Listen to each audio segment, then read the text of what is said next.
नचनिया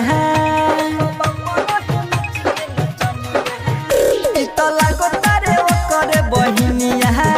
एक बाप रहे नाच के नचनिया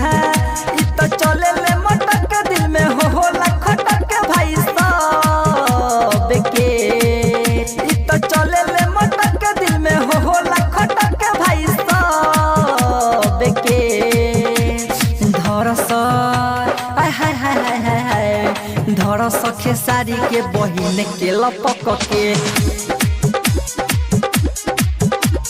धरस खेसारी के बहिन के लपक के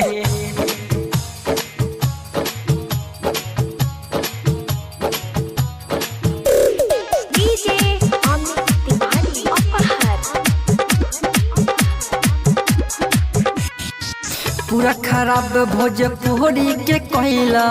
पंकज सिंह के तू ही पीटवहिला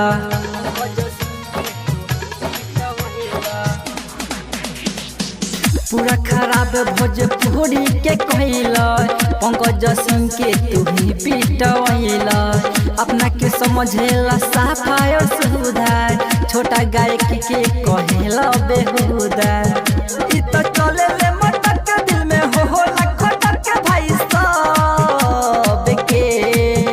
इ तो चले ले मटक दिल में हो खटक भाई सब के धरस धरस खेसारी के बहिन के लपक के धरस खेसारी के बहिन के लपक के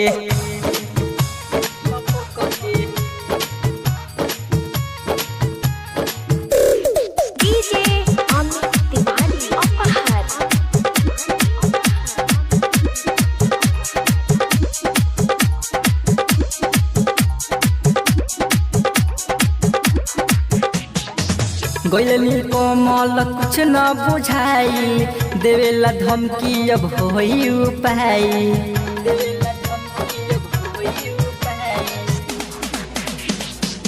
गइल कोमल कुछ न बुझाई देवेला धमकी अब होई उपाय सूर्य सती सन यह बोडराई इलम से होई तोहर उपाय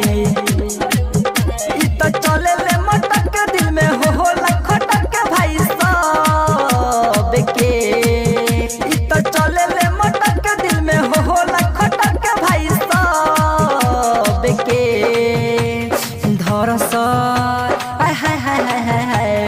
धरस खेसारी के बहिन के लपक के धरस खेसारी के बहिन के लपक के।